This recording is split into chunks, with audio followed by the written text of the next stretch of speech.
जय हिंद साथियों। हमने जो है भारतीय प्राचीन इतिहास में ऋग्वैदिक एज जो है उसके पूरे कालखंड को, उसके सामाजिक आर्थिक राजनीतिक जीवन को और वेदों को और उससे संबंधित अन्य कृतियों को देख लिए।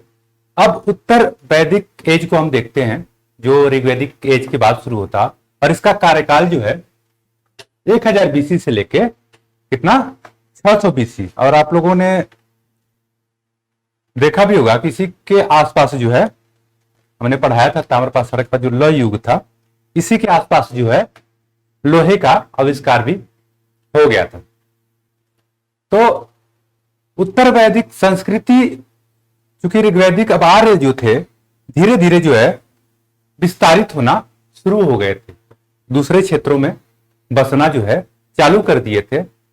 आप देखेंगे कि सिंधु घाटी सभ्यता, उत्तर वैदिक ऋग्वैदिक सभ्यता के जो केंद्र था सबसे ज्यादा जो आर्य आए, तो वो जो है आकर बसे कहां पे, सप्त सिंधु प्रदेश में, उधर सिंधु की जो 7 नदियां थी उसके आसपास वाले क्षेत्र में आके जो है सबसे पहली बार आर्य जो है उसी क्षेत्रों में आके निवास किया और बसे। लेकिन उत्तर वैदिक काल में जो है इनका धीरे धीरे पूरब की तरफ विस्तार होना शुरू हो गया, और इनका जो केंद्र था अब क्या हो गया था, मध्य प्रदेश हो गया था। मध्य प्रदेश वाला अगर आप मैप देखेंगे तो मैप में जो है, अगर हम मैप में देखें तो आर्य जो है ये हो गया पूरा सप्त सिंधु प्रदेश, ये सारा हरियाणा लेते हुए। लेकिन अब धीरे धीरे इनका केंद्र कहां पे आ गया, पूरा मध्य प्रदेश, यूपी, ये सब जो है सारे क्षेत्र जो है अब आर्यों का जो है केंद्र हो गया। ये जो है गंगा और सरस्वती जो नदी थी इसके जो है दोआब क्षेत्र जो है में जो है पूरा ये विस्तारित थे, इसके दोआब क्षेत्र में। तो अब इन क्षेत्रों में जो है आर्य धीरे धीरे क्या हुए, फैलना शुरू हो गए थे, जिसका जो हमें सतत ब्राह्मण में जो है इसका स्रोत भी मिलता है कि अब आर्य जो है पूरब की तरह जो है धीरे धीरे जो है इनका प्रसार होने लगा था। आपको याद होगा कि हमने माधव की कहानी सुनाई थी। तो माधव जो है सरस्वती नदी के तट पर जो है विदेह माधव कहानी थी। विदेह ने जो है बोला था कि भाई आप जाके जो है गौतम ऋषि से मिलिए ज्ञान प्राप्त करने के लिए। तो वो ये जो है माधव जो है सरस्वती नदी के तट पे अपने गुरु, जो उनके गुरु थे पुरोहित गौतम, उनके साथ जो है क्या करते थे, ये रहते थे। तो अब जो है वहां से ये जो है इस साइड जो है सरस्वती नदी की तरफ आ गए, जो अभी वर्तमान में विलुप्त हो गई है, जिसका जो है खोज जो है भूगोलवेत्ताओं द्वारा जारी है। इस समय जो है इस संस्कृति में जो है नए ढांचे का विस्तार हुआ, नए ढांचा बहुत सारे आए। इनकी इस संस्कृति की जो उत्तर वैदिक संस्कृति में परिवर्तन बहुत सारे हुए, और उसमें इनकी प्रमुख विशेषता थी अब जो है कृषि प्रधान अर्थव्यवस्था हो गई। और ऋग्वैदिक में क्या थी, कृषि जो है प्रधान नहीं थी, कृषि जरूरत अनुसार होती थी और बहुत कम, लेकिन वहां पे क्या था, पशुपालन प्रधान था ऋग्वैदिक एज में। लेकिन यहां पे क्या है कि अब कृषि प्रधान अर्थव्यवस्था हो गई। वर व्यवस्था की अब जो है विधिवत स्थापना की गई। वहां पे आपने देखा कि वर्ण, रंग और जो है व्यवसाय के रूप में 2 रूपों में जो है वर्णित किया जाता था। लेकिन यहाँ पे जो है अब प्रॉपर तरीके से ब्राह्मण, क्षत्रिय, शूद्र और वैश्य जो है पूरा होने लगा, और उनके विषय में जो है उनके एक अधिकार क्या क्या क्या क्या अधिकार मिला था, उपनयन संस्कार था कि नहीं था, इसमें जो है पूरी तरीके से वर्णित था। लेकिन सबसे बड़ी बात थी कि अभी भी जो है यहाँ पे वर्ण व्यवस्था में जो है जाति व्यवस्था नहीं आई, केवल वर्ण बट गए थे। अब जो है यहाँ पे जो है 4 वर्ण जो है आ गए थे, क्षत्रिय, वैश्य, ब्राह्मण, क्षत्रिय, वैश्य और शूद्र। अब इस समय जो है उत्तर वैदिक काल में धीरे धीरे जो छोटे छोटे जो है साम्राज्यों का जो है उदय होना शुरू हो गया था। और इसी समय जो है एक और चीज हुई थी कि यहाँ पे जो है विशेषीकृत मतलब विषय विशेषज्ञ मतलब धातु विशेषज्ञ जो शिल्पी थे उनका भी उदय प्रारंभ हो गया। और इन सबका जो व्यवस्था का परिवर्तन कौन लाया? लोहे ने। लोहे का संबंध इसी 600 बीसी 400 बीसी के आसपास इसका उद्भव हुआ। और लोहे का प्रयोग जो है उस समय किस रूप में किया जाता था? युद्ध के रूप में इसका प्रयोग ज्यादा होता था। और चूंकि लोहे के हल या फाल द्वारा जो है कृषि भी उत्पादित की गई, इसलिए जो है अधिशेष जो है होने लगा। और अधिशेष से जो है आर्यों के बीच महत्वाकांक्षा बढ़ी और महत्वाकांक्षा ने जो है साम्राज्य का या राज्य का जो है जन्म किया। राज्य धीरे धीरे संगठित होकर बड़े राज्यों में अर्थात साम्राज्य में परिवर्तित होते चले गए।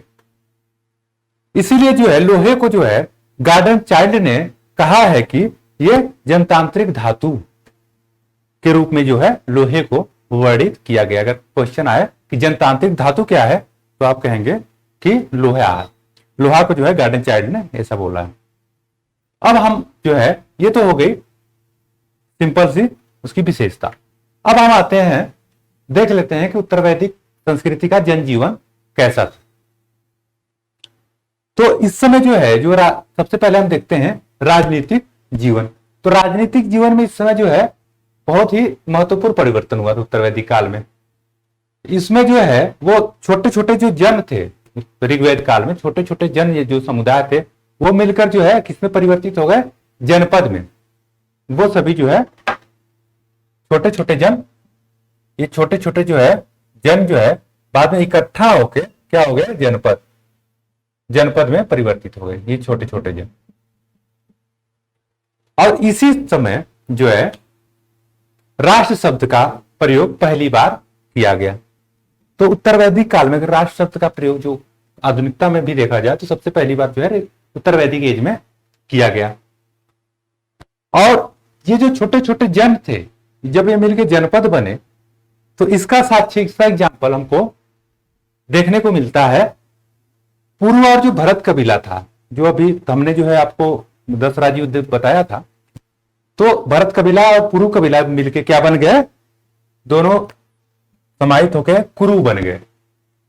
और जो है तुर्वस और क्रीवी दो कबीले मिलके पूरे पांचाल बन गए, जहां की जो है पंचायत पांचाली जो है किसको कहा जाता है? द्रौपदी को।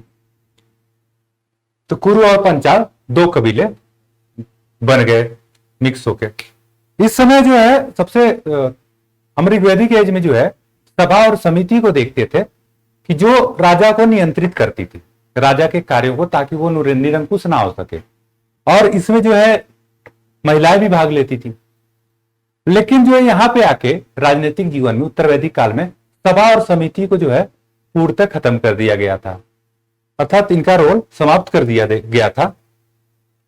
ऐतरेय ब्राह्मण में जो है ऐतरेय ब्राह्मण में जो राज्य की उत्पत्ति का सिद्धांत दिया गया उसमें था कि जो है मध्य भाग में जो राजा राज्य करता था उसे क्या कहते थे? उसकी उपाधि क्या थी? वो राजा की थी, उसे राजा कहते थे।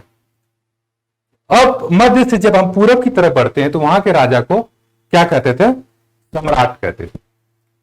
पूरब से जब हम पश्चिम आते हैं, पश्चिम के राजा को क्या कहा जाता था? स्वराज।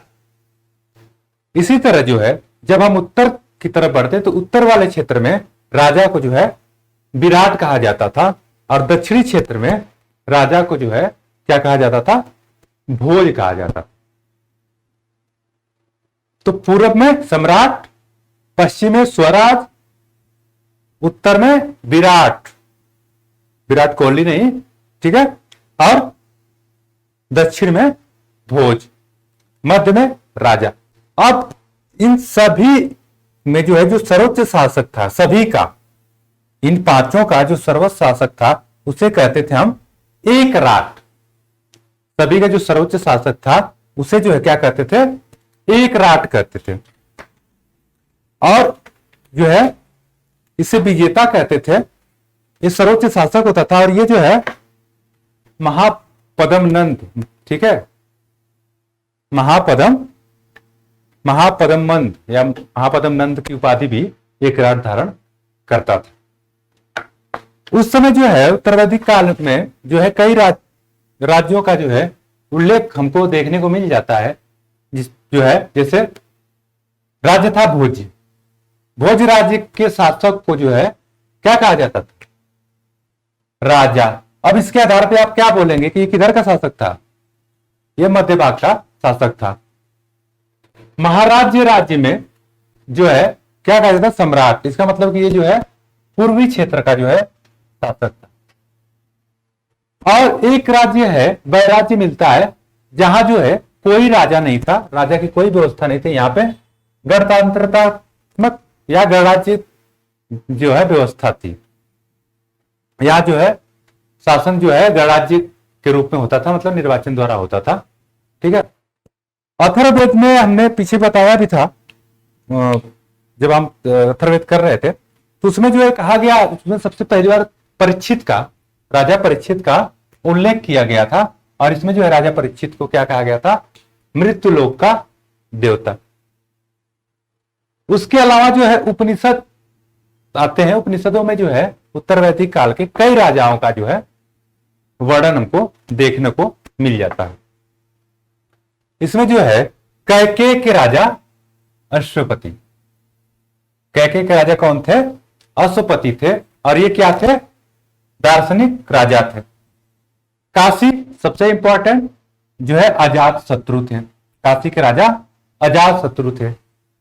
कुरु के राजा उद्दालक आरूढ़ी थे जो है, और इन्हीं के पुत्र उद्दालक आरूढ़ के पुत्र ही कौन थे? श्वेत केतु थे। श्वेत केतु। इन दोनों के मध्य जो है क्या हुआ था? साक्षात्कार हुआ था, या कह सकते हैं कि बातचीत हुई थी, वार्तालाप हुआ था ब्रह्म और आत्मा के संबंध में। दोनों पिता पुत्र जो है आपस में वार्तालाप किए थे। और ये जो उद्दालक आरूढ़ी है, ये जो है पांचाल नरेश प्रवर जैवली के पास जो है क्या करने गए थे? ये शिक्षा ग्रहण करने गए। ठीक है। उद्दालक के गुरु प्रवर जैवली की हो गए। यहाँ पे जो है पंचाल नरेश थे, प्रवर जैवली, यहाँ पे जो है इनको एक शिक्षा ग्रहण करने कौन गया था? उद्दालक आरूढ़ी। क्योंकि आप देख लेते हैं राजाओं के राज्याभिषेक जो है उस समय जो है कैसे होता था। तो राजा जो है, राजा का राज्याभिषेक जो है राष्ट्रीय यज्ञ के द्वारा संपन्न किया जाता था। इस यज्ञ में जो है राजा क्या करता था कि जो रत्नी थे, मतलब इनके जो अधिकारी थे रत्नियों के जो है ना, ये घर जाते थे और घर जा जाकर उनको जो है हवि नामक जो है उपहार देते थे। और राज्याभिषेक में फिर राजा को जो है 17 प्रकार के जलों से जो है अभिषेक किया जाता था, मतलब नहलाया जाता था। उसके बाद जो है इनको राजा बना दिया जाता था। राज्याभिषेक के बाद जो है देख लेते हैं, जब राजा रत्नीन घर जाता है, ये रत्नीन होते क्या थे? रत्नीन जो है राजा के जो है उच्च अधिकारी होते थे। तो इन रत्नियों की संख्या जो है शतपथ ब्राह्मण में 12 बताई गई है, कहीं कहीं ज्यादा भी मिल जाते हैं। तो इन रत्नियों में जो इंपॉर्टेंट है, जहां से कभी कभी क्वेश्चन बनते हैं, उसे हम देख लेते हैं। तो सबसे पहले सेनानी, ये सबसे प्रमुख था। जो रत्नीन था सेनानी सबसे प्रमुख था। और दूसरा था, दूसरे स्थान पे पुरोहित था। ये दूसरा सबसे प्रमुख जो है रत्नीन था या अधिकारी था। तीसरा जो है युवराज था, जो राजा का जो है पुत्र होता था। और जो है चौथा महिषी थी। महिषी तो जो है राजा की जो है पटरानी होती थी। इसे भी जो है उच्च अधिकारियों में जो है सम्मिलित किया गया था। उसके अलावा जो है पांचवा है सूत। सूत जो है राजा का जो है सारथी होता था, उसके रथ का ये सारथी होता था। छठा जो है ग्रामणी है। ग्रामणी जो है ग्राम का मुखिया होता था। ये भी जो है इंपॉर्टेंट रत्नियों में से एक था। उसके बाद जो है छत्ता आता है 7वें नंबर पे। ये छत्ता जो है द्वारपाल को कहा जाता था। ये भी जो है 12 रत्नियों में सुमेलित था। संग्रहिता, इसको जो है कोषाध्यक्ष कहते थे, सारे कोष का अधिकार संग्रहिता के पास होता था। भागदूत, भागदूत, भागदूत ये कर एकत्रित करने वाला अधिकारी होता था जो है, और ये कर एकत्रित कर राजकोष में जमा कराता था। तो भागदूत, कई बार क्वेश्चन डायरेक्ट पूछ लेता है संग्रहिता जो है कौन सा अधिकारी था, तो याद रखें कोषाध्यक्ष। भागदूत जो है कर एकत्र करने वाला अधिकारी। उसी तरह जो है अच्छबाप, अच्छबाप जो है ये राजा के साथ जो है जो घृत कीड़ा होती थी, उसमें जो है राजा का जो है मित्र होता था, जो भी ऐसे कुकृत्य होते थे, घृत कुकृत्य होते थे, उसमें जो है ये राजा को जो है सलाह मशवरा देता था, राजा के साथ बैठ के मित्रता पूर्वक जो है उसे अंजाम देता था। नेक्स्ट है 11वें नंबर पे पालागल। पालागल जो है इसकी कई विशेषता से ये विदूषक का पूर्वज था। इसके अलावा जो है ये वन का अधिकारी था और कहीं कहीं जो है ये जो है राजा के सारथी का भी काम करता था। इसे जो है पालागल कहते थे। अन्य अधिकारी जो आते हैं उसमें जो है यहां से डायरेक्ट पूछा गया है इन दोनों को क्वेश्चन, खास करके यूपी पीसीएस में। तो इसमें है अस्थपति। अस्थपति जो है उत्तर वैदिक काल में मुख्य न्यायाधीश को कहा जाता था, जो न्याय करता था। उसके अलावा तक्षर जो है बढ़ई को जो है कहा जाता था, ये भी जो है अधिकारी थे, लेकिन ये रत्नीन में शामिल नहीं थे। उस समय जो है उत्तर वैदिक काल में जो प्रशासनिक इकाई थी, प्रशासन की इकाई थी, तो सबसे बड़ी इकाई क्या थी? राष्ट्र थी। उसके बाद जन था, जन मतलब प्रदेश समझ लीजिए। उसके बाद जो है विश था, विश मतलब जिला हो गया। उसके बाद ग्राम था, फिर ग्राम में जो है छोटे छोटे कुल थे। ये जो है प्रशासनिक इकाई हो गई। अब हम जो है उत्तर वैदिक काल के सामाजिक जीवन के बारे में जान लेते हैं। उत्तर वैदिक काल का जो है सामाजिक जीवन कैसा था? वर्ण व्यवस्था पे आधारित था। लेकिन ये कैसा वर्ण व्यवस्था था? ये चतुर्दिक व्यवस्था था, चतुर्दिक वर्ण व्यवस्था था। इसमें जो है 4 वर्ण थे। कौन कौन से? ब्राह्मण, क्षत्रिय, वैश्य एवं शूद्र। जिसमें जो है वैश्य एवं शूद्र जो है उत्पादन करता थे, मतलब जो है ये उत्पादन करते थे, और क्षत्रिय और ब्राह्मण जो है उस उत्पादन पे क्या करते थे? नियंत्रण स्थापित करते थे। और जो कर देता था, उस समय जो टैक्स देता था, वो टैक्स केवल जो है वैश्य ही देता था। और इसी कारण जो है वैश्य को उस समय क्या कहा गया था? अनस्य बलीकृत।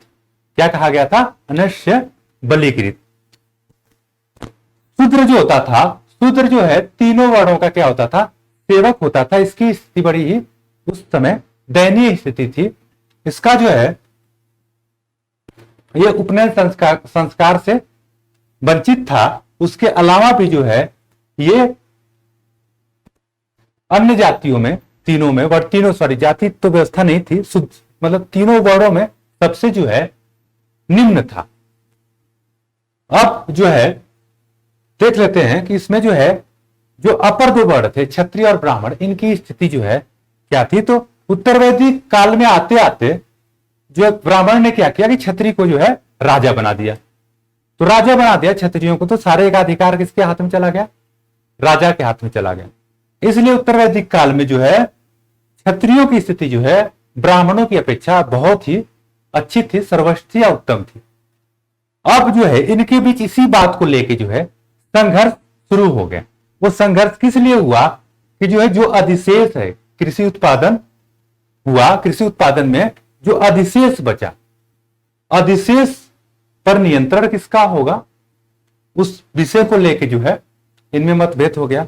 और दूसरा मतभेद था कि समाज में जो है प्रथम स्थान किसका होगा। क्षत्रिय बोला कि भाई मैं राजा हूं तो प्रथम स्थान मेरा होना चाहिए, और ब्राह्मणों ने कहा कि चूंकि जो है हम पूजा पाठ कराते हैं और हमने ही तुम्हें राजा बनाया, इसलिए जो है प्रथम स्थान हमारा होना चाहिए। इसी चीज को लेके दोनों में जो है संघर्ष होता चला गया।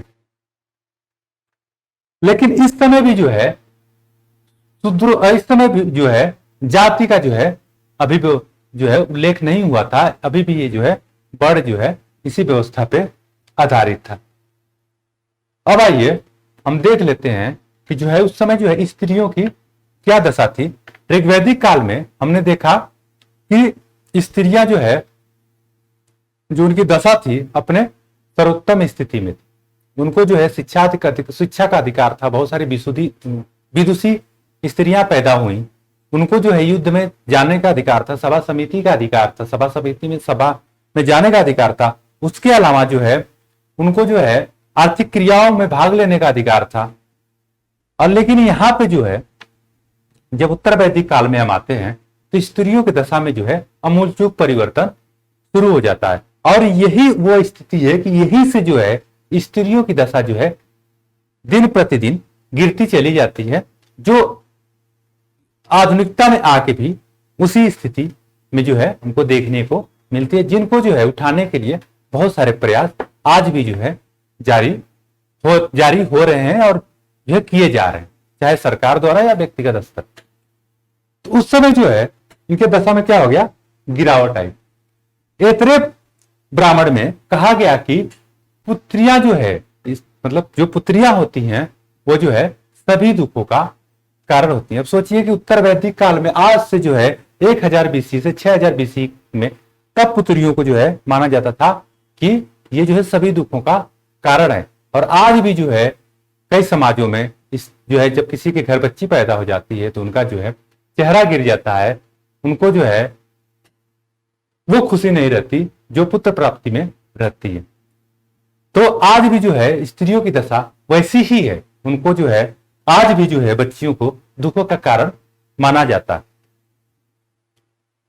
मैत्रायणी संहिता में स्त्रियों की दशा ऐसी हो गई कि इनको ला के जो है जुआ और शराब के साथ खड़ा कर दिया गया, क्योंकि जो है जुआ और शराब उत्तर वैदिक काल में ये दो बुराइयां थी और उसमें जो है तीसरी बुराई जो है स्त्री को ला के सम्मिलित कर दिया गया। अब सोच सकते हैं कि अब स्त्रियों की दशा कैसी हो गई। उसके अलावा यहां पे जो है मतलब पुरुषवादी समाज में अब आप देख सकते हैं कि अब किस तरह से पुरुष हावी होता चला गया।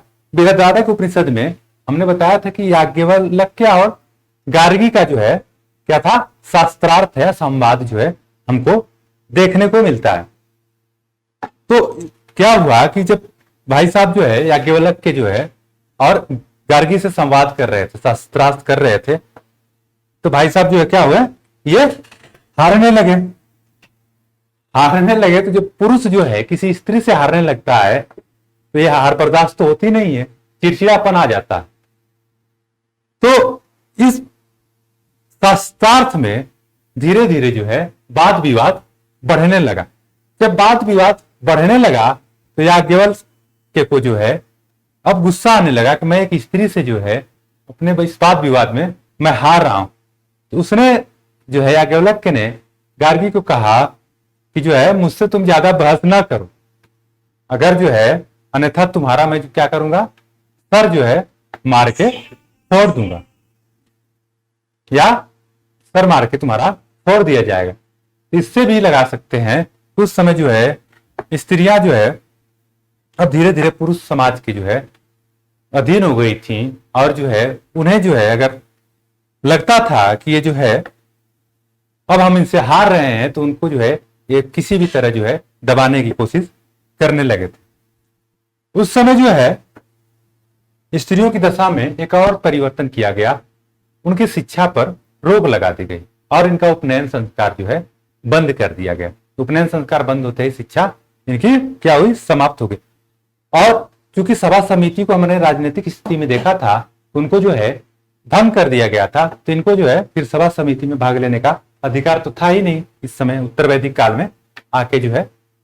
और इसके अलावा भी जो इनका जो है छोटी उम्र में ही जो या कह सकते हैं बाल विवाह जो है स्त्रियों का या बच्चियों का होना शुरू हो गया था, खास करके पुत्र उत्पादन के लिए। और इसी समय जो है नियोग प्रथा को और अधिक जो है प्रचलित किया गया। नियोग प्रथा हमने बता ही दिया है आपको ऋग्वेदिक के काल में कि जो है ये पुत्र उत्पादन करने की एक प्रथा थी, जिसके द्वारा किसी स्त्री का जो है पति या तो कई वर्षों से गायब हो या जो है युद्ध में मारा गया हो, तो वो जो है अपने देवर के साथ स्वतंत्र रूप से जो है क्या करती थी, नियोग अपना सकती थी स्त्रियां, ताकि जो है पुत्र प्राप्ति हो। अगर देवर मान लीजिए किसी स्त्री का नहीं है, तो वो किसी अपने दूर के या मतलब नजदीकी रिश्तेदार के जो है किसी व्यक्ति के साथ जो है ऐसा संबंध स्थापित करती थी, ताकि जो है पुत्र जो है प्राप्त हो सके। इस समय जो है बहुत सारी जो है इतने रोग के बाद, उत्तर वैदिक काल में इतने बंधनों के बाद भी बहुत सारी महिलाएं जो है विदुषी या विद्वान पैदा हुई, जिन्होंने जैसे उसमें जो है याज्ञवल्क्य की ही 2 पत्नी थी, मैत्रेयी और याज्ञवल्क्य शास्त्रार्थ हुआ था, तो उसमें भी जो है याज्ञवल्क्य जो है हार गया था, और हार गया था तो मैत्रेयी से जो है क्या किया, जब ईगो हर्ट हो जाता है आदमी का, तो किसी तरह जो है उसे जीतना चाहता है महिला को, तो उस महिला को पाने के लिए इसने शादी का प्रस्ताव रख दिया। अंततः जो है याज्ञवल्क्य और मैत्रेयी ने जो है क्या किया, शादी कर लिया। तो ये भी बहुत बड़ी विदुषी थी। उसके अलावा जो है याज्ञवल्क्य की दूसरी पत्नी थी कात्यायनी, ये भी जो है बहुत बड़ी विदुषी थी।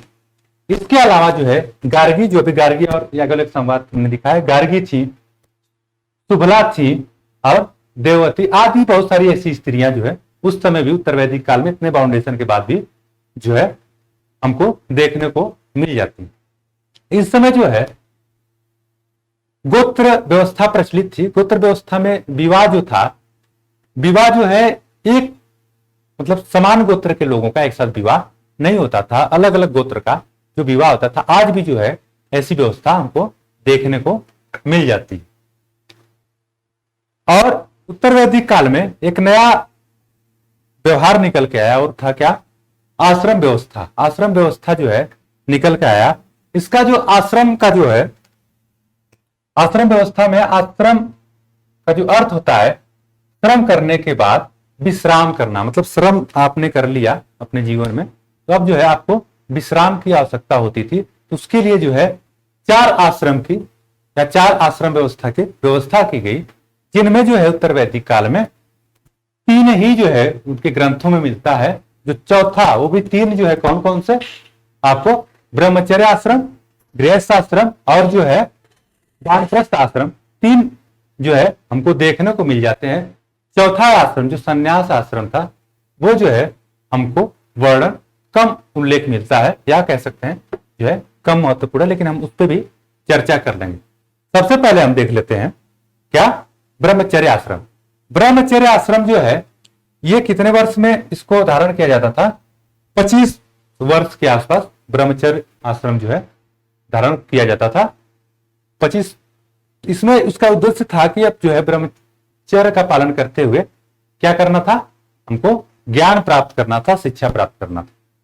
इसके लिए जो है इसका प्रारंभ कैसे होता था, इसमें जो है ब्रह्मचर्य में सबसे पहले जो है बालक का उपनयन संस्कार किया जाता था, ठीक है, बाल मुड़ा के जो है, फिर उसके पास जो है गुरुकुल में जो है गुरु के पास जो है इसको भेजा जाता था शिक्षा प्राप्त करने के लिए। तो ये जो है क्या हो गया, ब्रह्मचर्य आश्रम। इसमें बालक जो है पूरे 25 वर्ष तक जो है ब्रह्मचर्य का पालन करता। ये कोई प्यार मोहब्बत की बातें नहीं 25 वर्ष तक, क्योंकि हाई स्कूल इंटर के बाद ही प्यार मोहब्बत चालू हो जाता है, आप लोगों को ही किया होगा। इससे बचने के लिए गुरुकुल में जो है भेज दिया जाता था, भाई बाल मुड़वा के, ताकि ग्रुप लोगों के कोई आएगी भी, मान ली लड़की कहीं दिखी तो कहेगी ये तो टकला है, तो पसंद आएगी नहीं आपको, न वो पसंद करेगी आपको।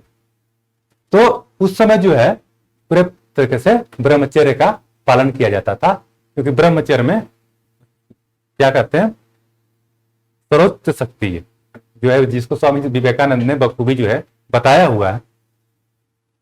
तो उसके बाद जो है ये उपनयन संस्कार हम देख लेते हैं कि किस वर्ड में जो है, किस एज में होता था और किस ऋतु में होता था। तो सबसे पहले जो है ब्राह्मण जो होता था, आपको पता है केवल 3 वर्णों में जो है उपनयन संस्कार होता था, शूद्रों को उपनयन संस्कार से वंचित कर दिया गया था। तो ब्राह्मण जो है 8 वर्ष में इसका जो है उपनयन संस्कार हो जाता। और उस समय जो है ऋतु कैसी होती थी, बसंत, बड़ी सुहावनी ऋतु होती थी बसंत की।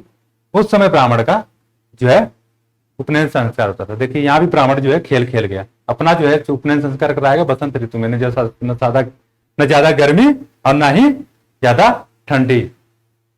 अब बात करेंगे क्षत्रिय की। क्षत्रिय चूंकि शुरू से योद्धा व्यक्ति, तो उसका जो है 11 वर्ष में किया गया और उसके बच्चे बोला गया भैया तुम्हारा जो है ग्रीष्म ऋतु में होगा, पसीना उसीना आता रहेगा, उसी में तुम्हारा जो है हमारा उपनयन संस्कार किया जाएगा। तीसरा है वैश्य। वैश्य को जो है ये भी चालाक होता है आदमी, बनिया आदमी। वैश्य को इसका 12 वर्ष में जो है इसका उपनयन संस्कार होता था। और किसमें होता था? शरद ऋतु में होता था। अब हम देख लेते हैं गृहस्थ आश्रम। गृहस्थ आश्रम, जब बच्चा जो है वहां से शिक्षा ग्रहण करके आ गया, ज्ञान प्राप्त करके आ गया, तो इसको जो है बोला कि भाई बहुत हो गया, पढ़ वढ़ लिए तुम, विवाह हुआ करो, अपना घर और बसाओ, ठीक है। इसे कहते हैं गृहस्थ आश्रम। और ये 25 से लेके 50 वर्ष तक, ठीक है। मतलब इसी में आपको जो है माँ बाप की सेवा करना है, बच्चे पैदा करने हैं, अन्य जो बहुत सारे कार्य हैं वो सारे करने हैं, विवाह करना है, विवाह करने के बाद बच्चे पैदा करिए, फिर माँ बाप की सेवा करिए। 3 इसका मुख्य काम है। तो गृहस्थ आश्रम कितना? 25 से 50 साल। ये जो है गृहस्थ आश्रम जो है, सभी जो आश्रम है 4, उनमें जो है क्या हुआ था, ये सबसे श्रेष्ठ आश्रम माना जाता था। और ये जो है सभी वर्णों में, जैसे ब्रह्मचर्य केवल 3 वर्ण में, लेकिन ये चारों वर्णों में, सभी वर्णों में क्या था? मान्य था। इसको जो है ब्राह्मण, क्षत्रिय, वैश्य और शूद्र सभी लोगों के जीवन में गृहस्थ आश्रम महत्वपूर्ण था। इस आश्रम में जो है 3 ऋणों से जो है मुक्ति मिल जाती थी। और वो 3 ऋण कौन कौन से थे? ऋषि ऋण, पितृ ऋण और देव ऋण। इस पे हम आगे एक एक करके चर्चा करेंगे। या जो है यही हम कर लेते हैं। जो 3 ऋण थे कौन कौन थे? ऋषि ऋण, पितृ ऋण और देव ऋण। इसमें जो है जो ऋषि ऋण था, इसमें जो है ऋषि मुनियों के जो है हम क्या करते थे, इसमें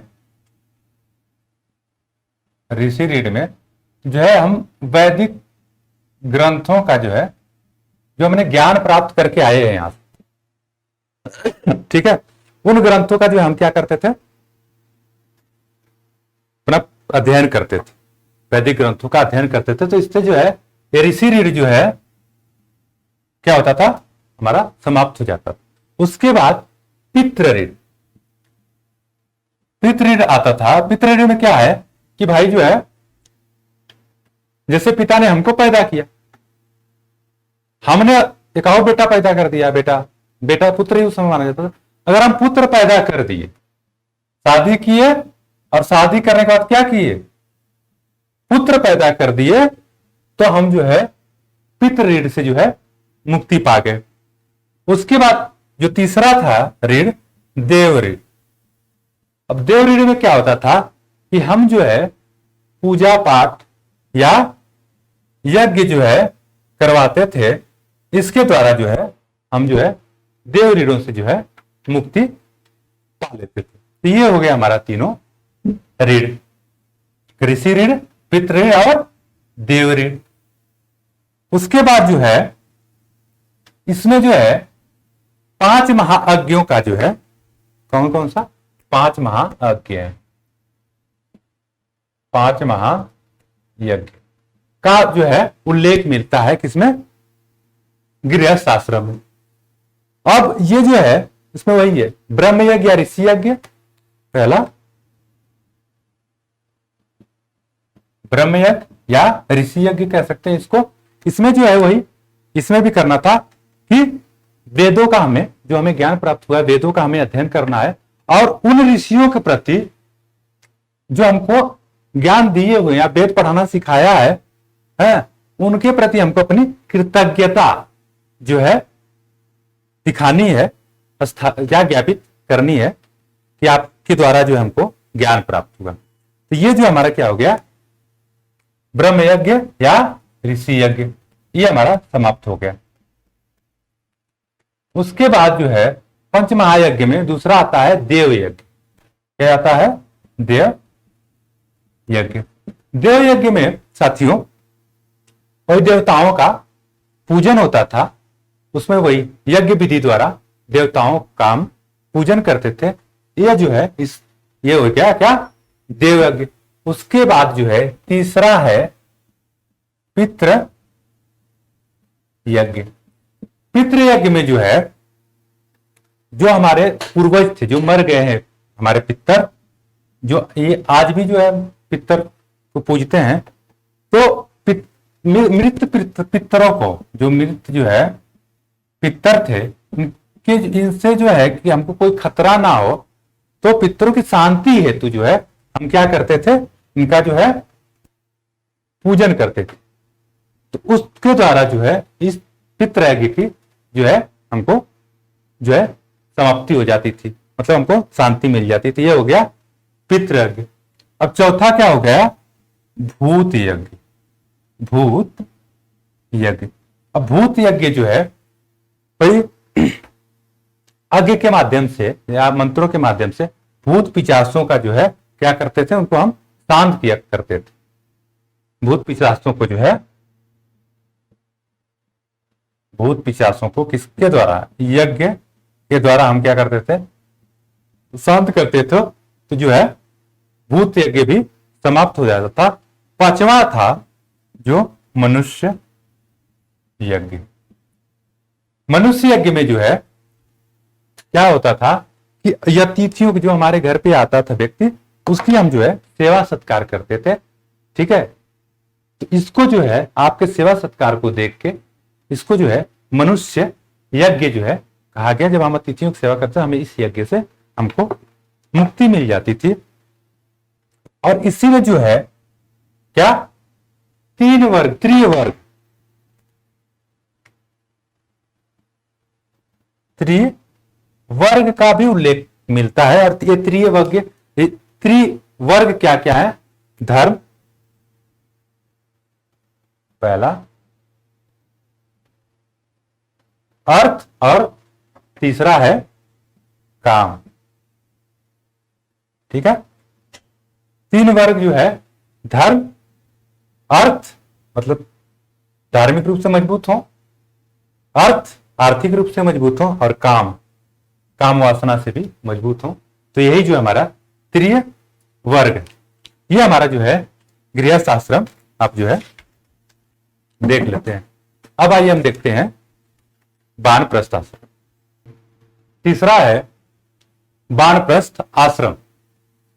वानप्रस्थ, वान से उम्मीद हो गया होगा कि वानप्रस्थ मतलब वन की तरफ प्रस्थान जो है, इसीलिए इसको जो है वानप्रस्थ आश्रम कहा गया। इसकी उम्र कितनी है, 50 वर्ष से लेके 75 वर्ष। मतलब जब आप जो है बच्चा पैदा करने से स्वतंत्र हो जाएं, तो बीवी के प्रकोप से बचने के लिए आप जो है कहां चले जाएं, जंगलों में। ठीक है, और ये जो है किस लिए जाते थे ये लोग, कहने की बात यह है कि लौकिक जीवन के कार्यों से मुक्ति, मतलब हम अब सारा काम कर चुके, अरे तो भाई पिछवा भी तो छोड़ के आए हुए हैं, बीवी बच्चा, तो इन सबों को जो है उनसे मुक्ति पाने के लिए भैया तुम अपना संभालो, हमारे पास का नहीं है, ये सब वन में चले जाते थे।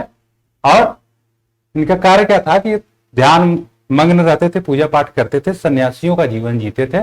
और इनका उद्देश्य ही था कि लौकिक जीवन के कार्यों से मुक्त होकर आध्यात्मिक या पारलौकिक जीवन की तरफ ये उन्मुख हो जाते थे। मतलब कि अब जो है गृहस्थ जीवन की तरफ जो है इनका जो है अब वहां से मोह भंग जो है हो जाता था। ये जो है इसकी उम्र वही 50 से 75 वर्ष की होती थी। और इस बीच में जो बच जाता था, जीवित रह जाता था, वो जो है फिर चौथे आश्रम, कौन सा, संन्यास आश्रम। मतलब कि यहां से भी जिसको मुक्ति न मिले बीवियों से, मान लीजिए पहुंच जाया कर जंगल में जाके एक राउंड झगड़ा कर लिया कर, तो फिर कहां चले गए, पूरी तरह से भैया संन्यास ले लिया। किससे, संन्यास का ही अर्थ होता है पूर्ण त्याग कर दिए, पूरी तरह से। किसको? घर को। बोले भैया आप घर और से हमारा कोई मतलब नहीं है। उसके बाद जो है अब इसका उद्देश्य जो है संन्यास का क्या हो गया कि किसी भी हालत में जो है हमको अब मोक्ष प्राप्त करना है, हम बहुत जीवित रह चुके हैं, तो मोक्ष प्राप्ति ही संन्यास आश्रम का उद्देश्य होता था। जब तक जो है उसके बाद जो है व्यक्ति मोक्ष प्राप्त कर लेता था या जो है इस एज में जो है मर जाता था या जानवर खा जाते रहे होंगे, ये जो है संन्यास आश्रम। अब आइए हम देख लेते उत्तर वैदिक संस्कृति का खान पान रहन सहन मनोरंजन। तो हम एक ही साथ इसको देख लेते हैं। उस समय जो है खान पान में भी मांसाहार शाकाहार दोनों प्रवृत्तियां थे, और सबसे अच्छी बात थी कि अब जो है खान पान में आर्य को अब जो है चावल का, नमक का, मछली का आदि का जो है ज्ञान हो चुका था। जानवरों में जो है इनको हाथी और बाघ का भी ज्ञान हो चुका था। रहन सहन में कोई परिवर्तन नहीं था, जैसे ऋग्वैदिक काल में रहते थे उसी तरह उत्तर वैदिक काल में भी ये लोग रहते थे। मनोरंजन भी सेम था, 7 सुरों के ज्ञाता थे, नाच गाना मनोरंजन आखेटक है, और जो है घृत कीड़ा जो भी सब जो है एक साथ बैठ के खेलते थे। तो ये हो गया हमारा खान पान रहन सहन और मनोरंजन। हम देखते हैं आर्थिक जीवन। ऋग्वैदिक एज की अपेक्षा, ऋग्वैदिक युग की अपेक्षा, ऋग्वैदिक संस्कृति की अपेक्षा उत्तर वैदिक संस्कृति में जो है इनका जो है जीवन जो है आर्यों का अब जो है अधिक अस्थायी हो गया था। अब ये जो है क्योंकि अस्थायी होने का कारण था कि अब जो है धीरे धीरे जो है इनके पास अधिशेष आना शुरू हो गया था। अधिशेष आने से जो है अब जो है ये अपने जीवन में अस्थायित्व लाना शुरू कर दिए, एक जगह रहना शुरू कर दिए और उसी क्षेत्र को विस्तारित करना शुरू कर दिए। इसका जो पुरातात्विक जो प्रमाण हमको मिलता है उस समय मृदभांडों से जो है पीसीडब्ल्यू मतलब चित्रित दूसरे मृदभांड और जो है एनबीपीडब्ल्यू अर्थात उत्तरी काली पालिश वाले मृदभांडों से जो है इनके आर्थिक जीवन के जो है हमको साक्ष्य के प्रमाण मिल जाते हैं। कृषि का महत्व जो है इस समय आर्थिक जीवन में बढ़ गया था, और जो है खास करके तब जब जो है लोहे का उपयोग शुरू हो गया था। कृषि में जो है कृषि जो है क्या की जाने लगी, लोहे के हल के द्वारा किए जाने लगी। अतः अधिशेष जो है अत्यधिक अनाज या उपज होने लगी थी। तो उस समय जो है लोहे को क्या कहते थे, श्याम कृष्ण अयस्क कहते थे, या तो श्याम कहते थे श्याम अयस्क या तो कृष्ण अयस्क। आर्यों का जो है प्रमुख व्यवसाय अब कृषि ही हो गया था, और शतपथ ब्राह्मण में एक जगह जिक्र आता है और उसमें जो है कई प्रकार के हल जो है 6 प्रकार के, मतलब ये जो है 6 फाल लगे होते थे, इस तरह से 8 प्रकार के 12 प्रकार के, और सॉरी हल जो है जो बैलों से जोता जाता था भार के अनुसार जो है वो 6 बैलों से 8 बैलों से 12 और 24 बैलों से जोते जाने वाले हलों की चर्चा जो है शतपथ ब्राह्मण में हमको देखने को मिल जाती है। जुताई के लिए यहां जो शब्द यूज किया गया था वो था क्या, करसर। करसर शब्द जो है जुताई के लिए उपयोग किया गया था।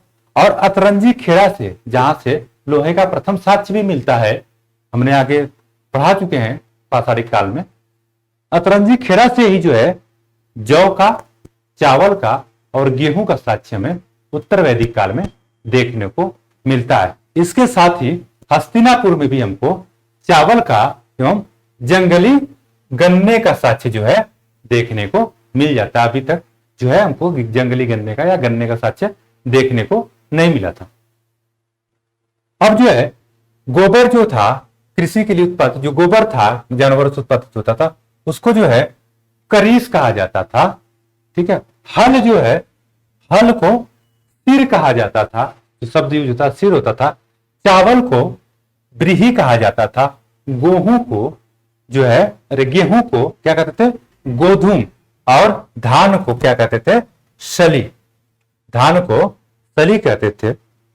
सिंचाई के लिए, क्योंकि कृषि होगी तो सिंचाई की जरूरत महसूस होगी फसल उत्पादन में, तो सिंचाई के लिए जो है निम्न साधनों का हमको वर्णन देखने को मिल जाता है, जिसमें तालाब थे, कुआं थे, और पहली बार शतपथ ब्राह्मण में हमको जो है नहरों का उल्लेख जो है, अरे सॉरी, अथर्व ब्राह्मण, अथर्ववेद में हमको जो है किसका जो है नहर के उल्लेख का वर्णन जो है हम देखने को मिलता है हमको। बात कर लेते हैं अब किसकी, उद्योग धंधों की। तो उत्तर वैदिक काल में जो उद्योग धंधे थे वो जो है हमको जो है वाजसेनेयी संहिता और तैत्तिरीय ब्राह्मण से जो है क्या मिल जाता है, एक पूरी जो है व्यवसायों की जो है हमको सूची मिलती है। उद्योग धंधों जो सारे व्यवसाय थे उनकी एक सूची मिल जाती है, और इसमें जो प्रमुख व्यवसायी था वो क्या था, कुलाल, जो आज के आधुनिक भाषा में हम इसको क्या कहते हैं, कुंभकार या कुम्हार, जो धीरे धीरे इनकी व्यवस्थाएं लुप्त होती जा रही हैं। उसके अलावा जो है हम चांदी को जो है, चांदी का उल्लेख देखिए ऋग्वैदिक काल में नहीं था, लेकिन उत्तर वैदिक काल में चांदी हमें मिल जाती है। चांदी से भी अब जेवर बनने लगे थे, आभूषण बनने लगे थे। चांदी के लिए रूप एवं रूप्य का जो है शब्द जो है इसके लिए प्रयोग चांदी के लिए होने लगा था। उसके लिए जो है, उसके अलावा मछली आ गई है तो मछुआरे होंगे उसे मारने के लिए, तो मछुआरों के लिए शब्द था दास, धीवर, कैवर्त आदि जो है मछुआरों के लिए जो है प्रयोग होते थे शब्द। ऋण जो है, जब हम किसी से ऋण लेते थे उसमें ऋण के लिए कुसीद शब्द का जो है प्रयोग होता था। अब आइए देख लेते हैं व्यापार कैसे करते थे। आर्य जो है, उत्तर वैदिक आर्य जो है कैसे व्यापार करते थे। तो व्यापार जो है माध्यम दो थे, एक स्थल मार्ग था और एक जो है जल मार्ग था, समुद्र मार्ग था। लेकिन जो है अभी भी जो है जो आर्य थे स्थल मार्ग से ही व्यापार करते थे। हाँ, लेकिन आर्यों को जो है कहेंगे कि समुद्र का जो है उत्तर वैदिक काल में ज्ञान जो है हो गया था। और जो है ये जो है यहाँ पे समुद्री यात्राओं का भी चर्चा किया गया है, लेकिन ये यात्राएं जो है व्यापार के लिए नहीं की गई थी। उसके अलावा जो है जो इनका व्यापार था वो वस्तु विनिमय पे आधारित था। मान लीजिए जो है वस्तु विनिमय का आशय है, किसी के पास चावल है और मेरे पास क्या है, गेहूं है, तो हम क्या करते थे, इसको चावल दे दिए, इससे गेहूं ले लिए, यही होता है क्या, वस्तु विनिमय। तो वस्तु विनिमय पर आधारित जो है व्यापार होता था। भौतिक जीवन में इनके इससे व्यापार से जो है काफी उन्नति हुई और धीरे धीरे समृद्ध होते चले गए जो, और इसी समृद्धि ने धीरे धीरे इनको साम्राज्य में परिवर्तित कर दिया और जो है राजा जो है बन के उभरे। अब हम देख लेते हैं धार्मिक जीवन। धार्मिक जीवन में मुख्य रूप से जो है तीन परिवर्तन हमको देखने को मिल जाते हैं, और वो क्या था, इस तीन परिवर्तन में जो है देवताओं की महत्ता में परिवर्तन होने लगा था, और आराधना के जो रीति था, जो तरीका था प्रार्थना का, उसमें परिवर्तन हुआ, और धर्म उद्देश्यों में जो है परिवर्तन हुआ। धार्मिक जीवन में जो है इस समय जो है कर्मकांडीय व्यवस्था काफी बढ़ गई थी, जो है यज्ञों की संख्या काफी बढ़ गई थी, और जो उच्च वर्णीय ब्राह्मण थे जो है वो जो है लोगों से अत्यधिक जो है कह सकते हैं दान दक्षिणा जो है प्राप्त करना शुरू कर दिए थे, और जो छोटे जो ब्राह्मण थे जो बाकी यज्ञ को कराते थे उनकी स्थिति आज भी जो है दयनीय बनी रही। इसीलिए जो है इन्होंने जो है क्षत्रियों के साथ मिलकर षड्यंत्र किया और उपनिषदों की रचना की, जिसमें जो है कहा भी गया एक जगह कि यज्ञ जो है टूटी नाव है, और यह जो है हमारे जीवन के भवरूपी सागर को जो है पार नहीं लगा सकती है। अब जो है देवताओं की, इसमें पहला देख लेते हैं हम देवताओं की महत्ता में परिवर्तन को लेकर। इसमें जो सृजन देवता थे इनको जो है कौन थे सृजन देवता, प्रजापति। प्रजापति। अब इसमें जो ये क्या हो गए, सर्वोच्च हो गए। वहां पर कौन थे, इंद्र थे। यहाँ पे देवताओं में जो है प्रजापति वो जो है सर्वोच्च स्थान प्राप्त हो गया, और इनको जो है इनके साथ दो देवताओं को संबद्ध कर दिया गया, मतलब इनमें समाहित कर दिया गया, और वो थे विश्वकर्मा और हिरण्य गर्भ, इन दोनों को जो है इसमें समाहित कर दिया गया था। इसके अलावा देवताओं के परिवर्तन में जो है हम देखते हैं कि यहीं पे जो है हमको जो है शिव और जो है विष्णु का जो है हमको ये प्रमुख देवताओं में शामिल हो जाते हैं। विष्णु जो है कल्याणकारी देवता होते हैं, कल्याणकारी देवता के रूप में, मतलब पालनहर्ता या पालनकर्ता के रूप में, और शिव जो है संहारक के रूप में जो है यहीं पे जो है हमको देखने को मिल जाते हैं।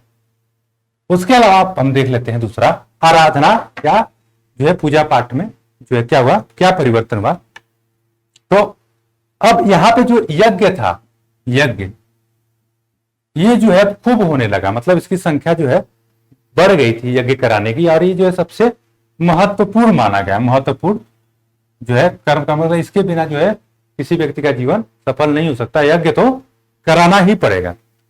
यज्ञ में जो है इसके साथ साथ ही इसमें क्या किया गया, पशु बलि भी जो है दिया जाने लगा। और इतना ही नहीं, हद तो तब हो गई कि जब जो है जब कोई अतिथि आता था, अतिथि आता था किसी ब्राह्मण के घर पे, तो उसको जो है खाने के लिए जो है गोमांस दिया जाने लगा, अर्थात गोधन्य उसे कहते थे, अतिथि को जो है गोधन्य कहते थे, और अतिथि को जो है क्या अब गोमांस जो है उसके भोजन में परोसे जाने लगा। ठीक है, और जो यज्ञ कराता था ये, इसको क्या कहते कहे जाना लगा, ये यजमान, ये जो है यजमान कहे जाने लगा। ये था जो है आराधना की रीति में परिवर्तन। ऋग्वैदिक काल में जो गाय जो है क्या थी, नहीं मारा जाता था, मारने योग्य नहीं थी, और सबसे महत्वपूर्ण थी, वही गाय जो है उत्तर वैदिक काल में अब जो है इसको अतिथियों की जो है भोजन के रूप में जो है दिया जाने लगा था। अब जो है धार्मिक उद्देश्य जो है धार्मिक जीवन में, धार्मिक उद्देश्यों में भी परिवर्तन हो गया। अब जो है ये शतपथ ब्राह्मण में जो है, शतपथ ब्राह्मण में जो बताया गया है पहली बार जो है कि अब ये पुनर्जन्म में विश्वास करने लगे थे। शतपथ क्या किसके बात की गई है, पुनर्जन्म की। तो अब जो है ये इनका उद्देश्य क्या था, पिछले वाला उद्देश्य क्या था ऋग्वैदिक काल में, कि भाई युद्ध में विजय प्राप्त कर ले, या जो है इनके पास अधिक गाय हो जाए। धार्मिक जीवन का इनका यही उद्देश्य है, इसलिए जो है पूजा पाठ करते थे। अब यहां पे क्या हो गया, उत्तर वैदिक काल में आके ये बोले कि भाई हम तब जो है जो ये सब करेंगे, यज्ञ करेंगे या पूजा पाठ करेंगे, वो किस लिए करेंगे, ताकि जो है पुनर्जन्म में जो है हमको अच्छा कर्म करेंगे तो हमारा पुनर्जन्म अच्छी जगह होगा। इसलिए जो है ये जो है यहाँ पे इसके धर्म के उद्देश्यों में भी अब परिवर्तन हो। इसी के साथ हम उत्तर वैदिक जो है संस्कृति थी वो समाप्त होती है। अब आगे जो है नेक्स्ट टॉपिक हम अगले जो है क्लास में शुरू करेंगे। धन्यवाद।